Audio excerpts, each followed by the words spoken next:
Shalom, welcome to Up Close and Personal Podcast with me Rebecca Masih and Ibu Elke Wijanarko. Shalom Ibu. Shalom Becca. From Menara Doa Jakarta.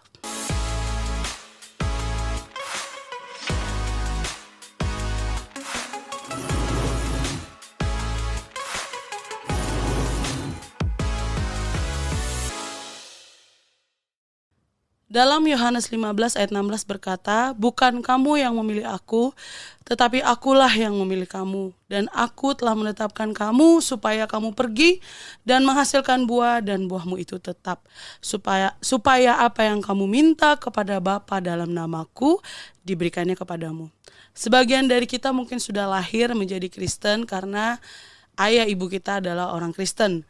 Tapi tidak sedikit juga memang yang Tuhan pilih dengan background yang bukan dari agama Kristen. Lalu bagaimana ceritanya orang tersebut bisa menjadi pengikut Kristus?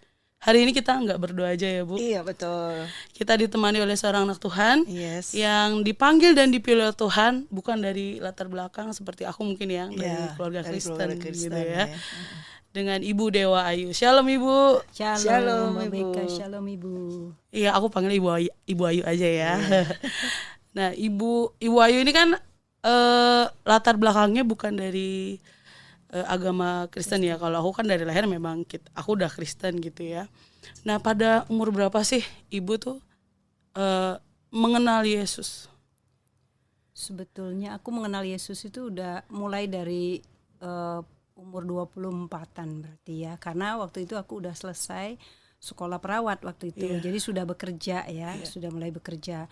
Namun perjalanan untuk mulai mendengar cerita tentang Tuhan Yesus, sudah mulai ikut untuk operet Natal sudah dari yang sebelum-sebelumnya, yaitu di umur-umur 22-an, karena waktu itu masih sekolah di sekolah perawat di Jakarta. Nah, namun jauh sebelum itu ya ada yang unik dari aku, yaitu kepingin tahu siapa Tuhan itu yang sebenarnya. Aku tahu Tuhan itu ada, Tuhan itu maha kuasa, tetapi aku nggak tahu sebetulnya pribadinya seperti apa, bentuknya seperti apa tuh nggak tahu gitu loh. Juga nggak pernah dengar. Hanya dulu waktu kecil pernah nonton film yang aku nggak ngerti waktu itu, ternyata itu film penyaliban Tuhan Yesus ya. Jadi masih black and white di waktu itu.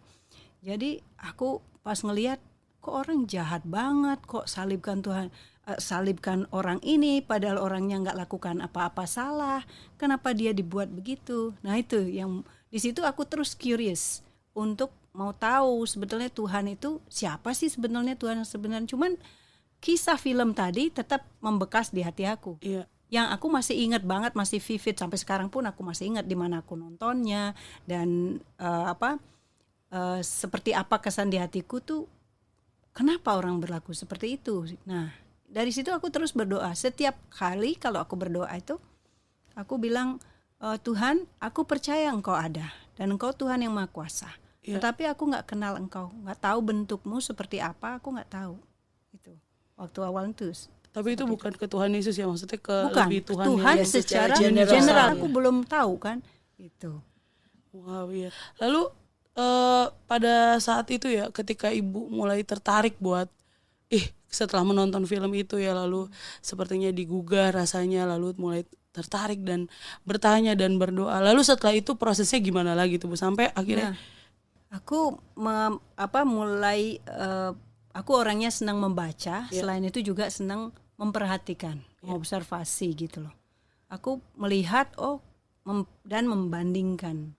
Secara nalar manusia mungkin seperti banyak orang-orang juga ya. Kalau di sana pasti orang agama ini ada yang baik, ada yang jahat. Agama ini ada yang baik, ada yang jahat gitu. Tapi bukan hanya berhenti sampai di situ. Nah, aku ada satu hal yang aku juga bertanya sama teman-temanku yang aku bilang kok berbeda ya kalau misalnya di orang agama Kristen ini, seperti yang aku bilang, kenapa orang agama Kristen atau orang Katolik itu memanggil Tuhannya itu Bapa? Di situ yang membuat aku aneh ya, kok dia bisa memanggil Bapa, aku nggak bisa. Iya betul. Walaupun aku coba, aku nggak bisa. Tapi kok orang teman-temanku yang Kristen bisa memanggil dia Bapa. Sampai di situ aku masih tetap bertanya, masih tetap mencari Tuhan. Aku masih tetap bilang, Tuhan, aku mau ketemu Engkau. Aku mau tahu Engkau sebenarnya itu seperti apa bentukmu. Itu. Ini masih terus berlanjut. Apa yang aku pertanyakan tuh masih terus berlanjut sampai aku juga saat itu sudah mulai ya membaca buku Mazmur yang warna biru yang isinya Mazmur, Perjanjian Lama dan banyak Mazmur. Aku pas aku ingat ya yang aku baca tuh yang ada Mazmur 1 gue bilang. Yang Mazmur 1 waktu itu aku baca, tapi aku nggak ngerti itu namanya Mazmur. Artinya Mazmur itu apa? Yang aku tahu itu berupa buat aku bilang tuh kok kayak peribahasa ya, kayak wise words ya gitu. Karena aku juga senang puisi kan. Nah terus abis itu aku pas baca yang Mazmur 1, berbahagialah orang yang tidak berjalan menurut nasihat orang fasik, yang tidak berdiri di jalan orang berdosa, dan yang tidak duduk dalam kumpulan pencemooh. Lalu tetapi yang kesukaannya ialah Taurat Tuhan, dan yang merenungkan Taurat itu siang dan malam. Waktu baca yang 2 ini, aku bertanya, yang namanya Taurat Tuhan itu seperti apa? Karena aku nggak ngerti, karena di kitab aku tuh nggak ada yang ngomong seperti itu tuh nggak ada, Ibu, yang ada nggak ada. Oh, ini namanya Taurat Tuhan atau ini Firman Tuhan, nggak ada seperti itu. Aku tahu kitabku dan aku sudah baca, sudah aku pelajari. Aku ada kenal namanya sloka, seperti kita kayak itu yang tadi aku bilang wise words atau seperti peribahasa atau seperti kata-kata bijak. Tapi beda, yang aku perhatiin beda dengan yang di sini itu. Apakah waktu itu ada yang kayak, kalau aku kan ada yang misalnya ada yang bimbing, ya, ada yang mengarahkan waktu itu. Sampai saat itu aku belum ada yang bimbing, cuman karena ngelihat teman sembahyang berdoa, yang itu yang duduk di tempat tidurnya berdoa, terus habis itu dia sedikit menjelaskan, oh kamu tahu nggak Dew, kalau Tuhan Yesus, kalau orang ikut Tuhan Yesus itu dia jelaskan, kalau kita mengundang Tuhan Yesus, dia itu adalah Tuhan dan Juru Selamat bagi kita. Jadi dia tuh masuk dalam kehidupan kita. Tetapi kalau kita nggak mengundang dia sebagai Tuhan dan Juru Selamat, kita adanya di luar Tuhan hidup kita, dan kita nggak menerima keselamatan itu. Nanti kalau kamu misalnya meninggal, orang tersebut meninggal, maka dia tidak akan sampai ke surga, karena jalan ke surga itu hanya Tuhan Yesus. Nah ini yang menjelaskan ke aku, salah satunya adalah teman yang satu kelas dengan aku, plus waktu itu pendeta yang humas di tempat aku sekolah, sering aku dijelasin ini jalan salib. Itu orang hanya bisa datang ke kerajaan surga melalui Tuhan Yesus Kristus. Hanya dialah jalan kebenaran dan hidup. Sampai di situ aku masih mencerna ya, belum mengerti seperti apa sih maksudnya jalan kebenaran dan hidup. Kan orangnya nggak ada di sini, maksudnya yang disebut Tuhan Yesus tuh nggak ada sekarang di depan aku, nggak ada. Yang ada Om Pendeta ini yang ada gitu, yang menjelaskan. Nah lalu dia jelaskan kembali. Sampai di situ apa yang dia jelaskan aku bisa menangkap, aku bisa mengerti. Aku nggak anti akan hal itu, tetapi aku mau mencerna, mau menggali lebih dalam lagi. Dan aku masih terus dalam pencarianku bertanya kepada Tuhan. Aku masih terus bertanya, Tuhan, aku mau juga berdoa seperti orang itu. Dan aku mau juga seperti yang dijelaskan oleh pendeta itu. Seperti apa? Sampai di situ aku masih terus eager untuk tahu. Walaupun aku belum bertemu ya, belum mengalami perjumpaan tersebut pribadi, tetapi apa yang aku baca itu make sense gitu. Semua buat aku tuh wow, ini suatu hal yang beda dengan yang aku baca di kitab aku, dengan yang aku jalani ritual doaku setiap kali gitu. Itu berapa lama kira-kira seperti itu, Ayu? Atau langsung kapan kira-kira langsung mengalami perjumpaan ya, yang betul-betul sampai merupakan suatu titik tolak gitu ya, seperti yes sekarang aku menerima. Nah itu kapan itu? Itu pas aku ada di tempat kerja itu tahun 92 ya. Aku lagi di desk gini, lagi seperti biasa karena kan itu aku ada di klinik di Jakarta juga kerja waktu itu di Rasuna Said itu. Terus tiba-tiba ya ada di hati karena aku masih berpikir kan, masih walaupun sambil kerja masih bertanya gitu karena di situ suka ada perayaan Natal juga di kantor itu. Jadi waktu itu pernah diajak baca Alkitab. Ini banyak banget nomor-nomor Alkitabnya, ada nomor-nomornya. Aku bilang nomor ya. Aku tanya juga ini kok setiap tulisannya ada nomornya gitu. Aku nggak ngerti. Jadi aku dijelasin waktu itu sama salah satu manajernya. Nah, terus ini yuk kayak gini kalau baca ini namanya Alkitab. Kalau ini kayak gini bacanya gitu. Tapi saat itu aku belum begitu ngerti. Aku bisa menangkap apa yang disampaikan, aku bisa menerima apa yang disampaikan di khotbah hari Natal tersebut. Nah, tiba-tiba pada hari berikutnya aku lagi ada pasien juga, terus sudah selesai. Nah, aku ada suara ya di hati juga bilang gini, kalau orang agama di dunia itu dia berusaha mencari Tuhan. Tetapi kalau orang percaya dalam nama Tuhan Yesus atau orang Kristen itu, dia Tuhan itu mencari dia. Itu aku saat itu aku dapat mengerti gini, loh kalau Tuhan cari kita ya pasti dong Tuhan bisa ketemu dong. Tapi kalau saya belum tentu saya akan ketemu karena saya sudah lama ini saya belum sudah mencari dia masih belum ketemu. Lalu aku berikut bilang, aku mau yang kayak yang Tuhan ngomong di hatiku itu. Nah, dari situlah aku kalau membaca firman-Nya lagi, baru aku dikasih tahu ngerti itu Alkitab tuh firman Tuhan. Baru aku ngerti. Setelah itu kalau aku membaca firman-Nya, aku mulai bilang, Tuhan, aku mau dituntun untuk seperti yang Tuhan mencari aku. Nah, pas aku ngalamin yang seperti itu, lalu aku membaca firman-Nya, itu menjadi suatu rema yang berbeda, suatu hal yang berbeda. Aku nggak bilang rema ya waktu itu, hal yang berbeda. Ini semua kok kayak apa ya? Aku mau di dalamnya. Tapi pada saat itu belum dibaptis. Aku belum dibaptis. Setelah berikut jangka waktu beberapa bulan setelah itu, aku memutuskan untuk dibaptis. Nah, setelah aku dibaptis ya, sebelumnya aku ada counseling prabaptisan ya, ditanyain kenapa mau terima Tuhan Yesus, apakah karena paksaan orang lain, apakah karena misalnya jodoh mau menikah atau apa. Oh bukan, dia tanya apakah karena keinginan sendiri, karena saya merasakan, jelasin seperti tadi ya, ketika saya di kantor saya mengalami kayak seperti ini. Sebelumnya saya sudah pernah baca seperti ini. Nah terus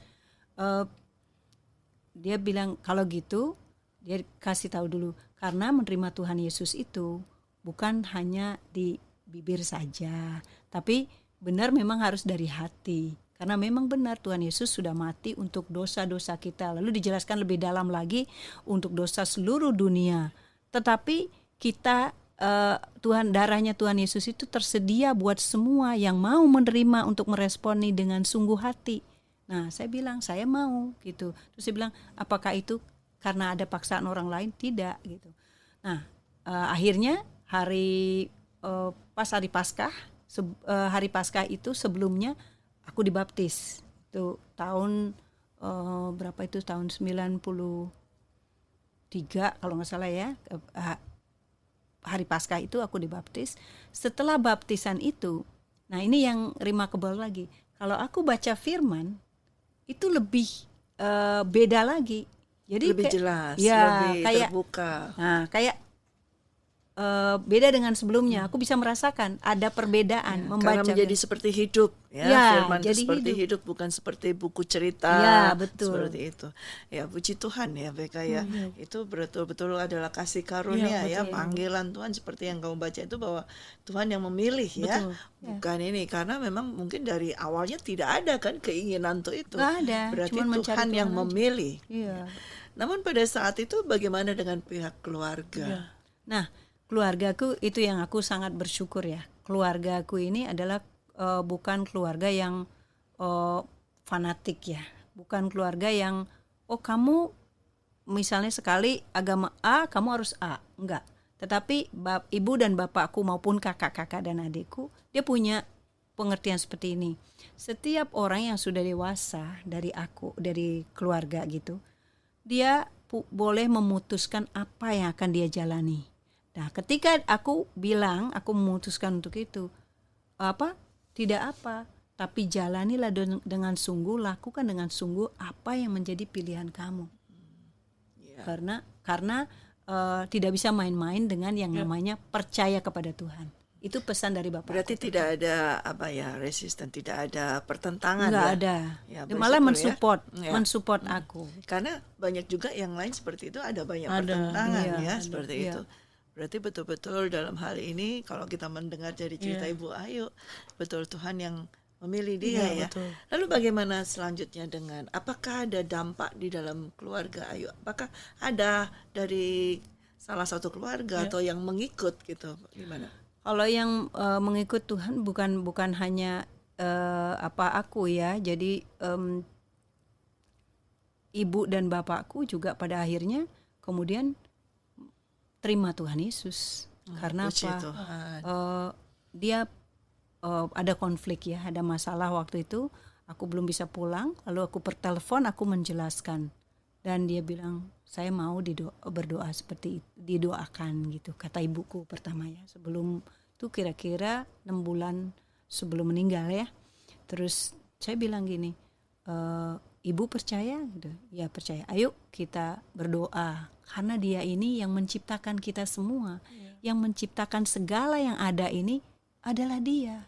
Yang kita cari selama ini, karena ibuku dari dulu yang sering ngajak aku berdoa. Kalau dia agamaku yang dulu baik malam, jam 12 malam kalau ada masalah pasti kita berdoa mencari anugerah Tuhan. Dalam bahasa Bali kita ngomong ya, kita minta Tuhan mohon anugerahmu.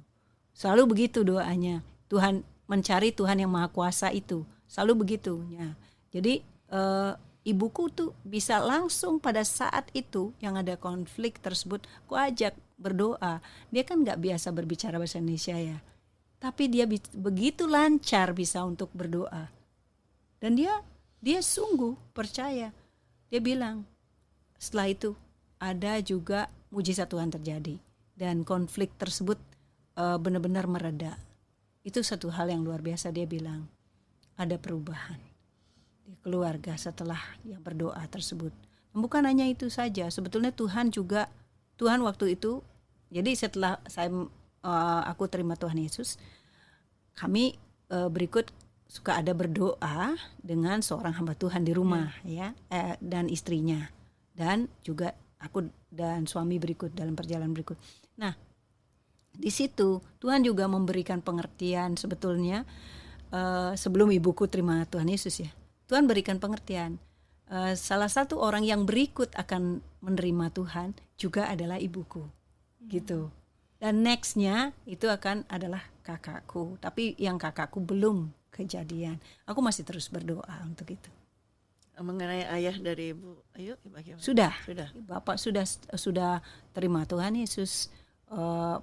Bahkan jauh sebelum meninggalnya ya, 1-2 tahun sebelum meninggal. Ya. Belum sempat dibaptis Bu, karena dia kan udah nggak bisa turun dari tempat tidur. Ya.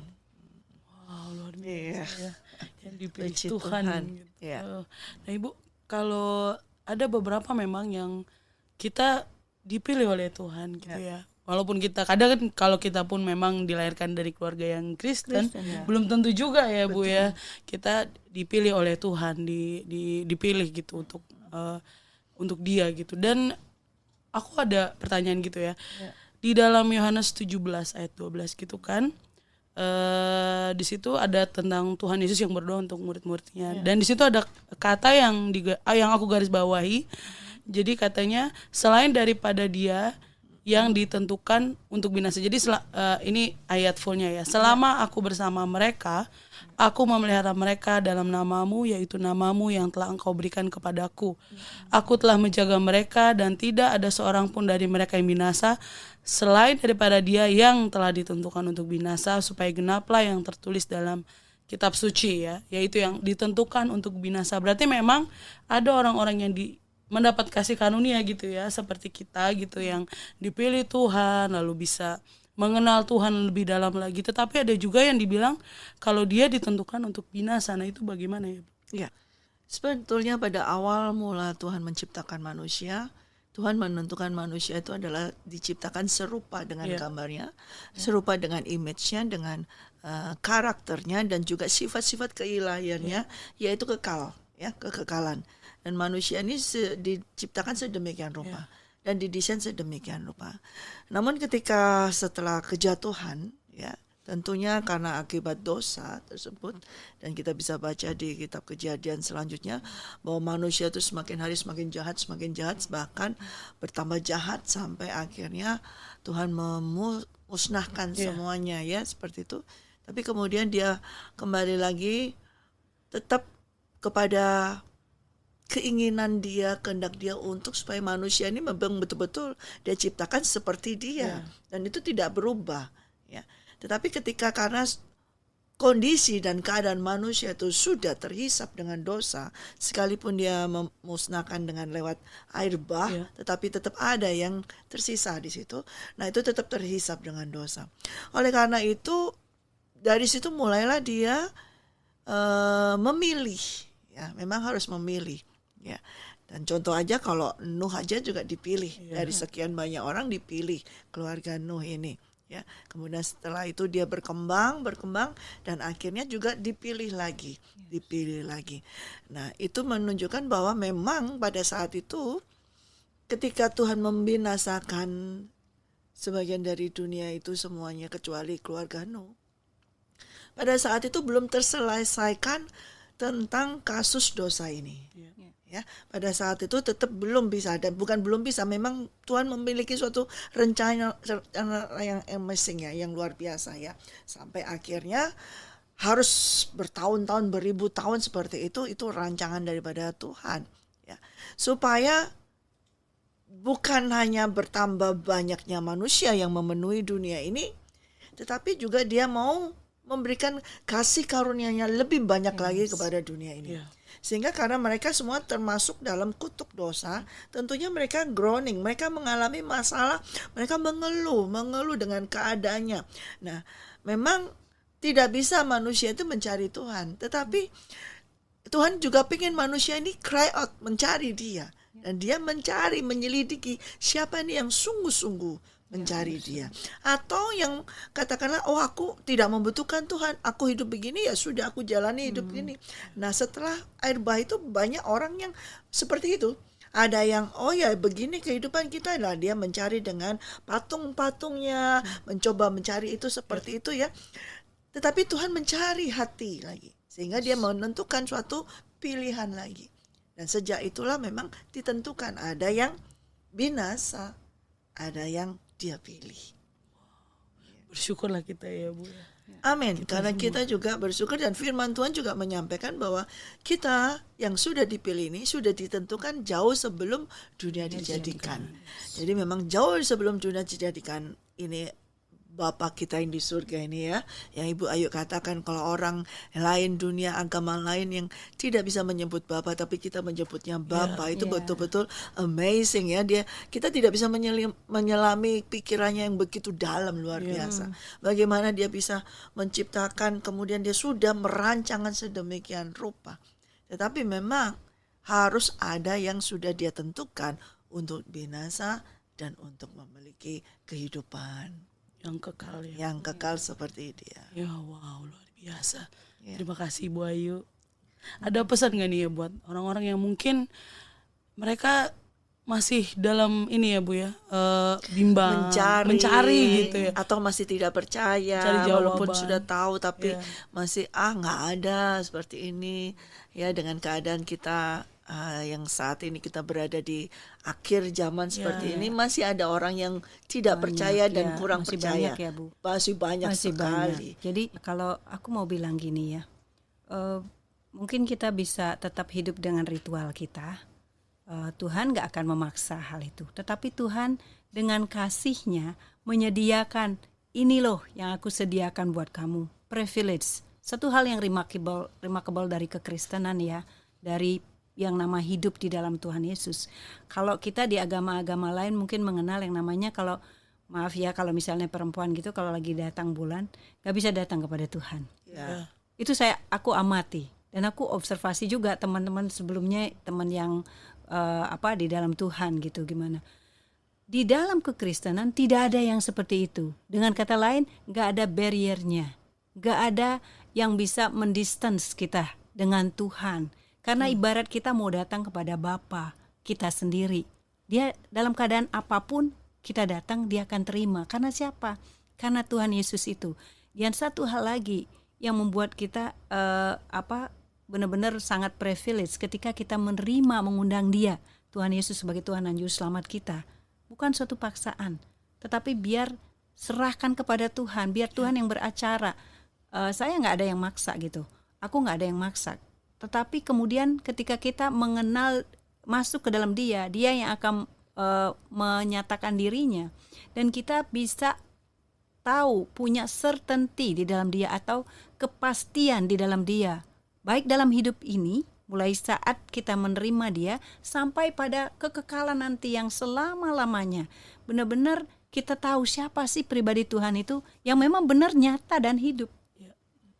Dan ketika kita menerima dia, rohnya dia masuk ke dalam kita. Dan kita menyembah dia di dalam roh dan kebenaran. Maka gak ada lagi, hari baik saya bisa menyembah Tuhan. Harinya saya, ini hari yang kudus saya bisa menyembah Tuhan. Atau lagi keadaan saya lagi dapat halangan atau datang bulan saya nggak bisa menyembah Tuhan. Enggak, karena Tuhan benar-benar roh dan Tuhan mau kita menyembah dia di dalam roh dan kebenaran. So buat saya adalah suatu privilege yang Tuhan mau berikan kepada semua yang menyaksikan, kepada semua yang melihat. Dia dengan tangan yang terbuka mau bilang, mari datang kepada dia. Jadi kalau begitu, kepada setiap saudara saat ini yang sedang mendengar dari podcast kami Menara Doa Jakarta, ya, bila engkau mendengar suara Tuhan atau ada sesuatu di dalam hatimu, dorongan untuk mencari tahu, mencari tentang Tuhan Yesus, atau ada sesuatu apa saja lewat temanmu kah, lewat media apa saja, saat ini banyak sekali ya media seperti ini. Dan ketika itu ada suatu dorongan gerakan, jangan lalaikan itu dan jangan biarkan itu lewat begitu saja. Ambil kesempatan itu untuk bertanya, siapakah engkau Tuhan? Aku mau lebih dalam lagi mengenalmu. Seperti yang dialami oleh Ibu Dewa Ayu ini, ketika dia melihat, mendengar temannya seperti itu, dia bertanya, siapa engkau? Nah, saya yang mengundang, saya mendorong kepada setiap saudara yang saat ini melihat, mendengarkan podcast ini, ya, apapun yang di sekitarmu, kalau memang itu adalah mendorong kamu untuk mencari tahu tentang Tuhan Yesus, so do it now. Lakukan itu, dan hanya simple aja, dan berbicara kepada dia di mana saja engkau berada. Tinggal berkata, Tuhan, I want to know you more. Ya, aku mau mengenalmu lebih lagi. Jadi tunjukkanlah dirimu. Aku mau percaya kepadamu. Itu saja saudara. Maka dia akan menunjukkan diri, keberadaannya dia kepadamu. Amin. Dan itu adalah sungguh luar biasa. Amin. Amin. Wow. Begitu Peka. Ya. Terima kasih Ibu Ayu untuk waktunya. Ibu Ayu untuk podcast di Menara Doa Jakarta. Terima kasih juga Ibu Elke. Terima kasih Peka. Sampai di sini dulu podcast kita pada hari ini. Terima kasih untuk support Bapak, Ibu, dan saudara sekalian. Jangan lupa di like, subscribe, dan nyalakan lonceng dan share podcast Up Close and Personal. Be ready for He is coming. God bless you. God bless you.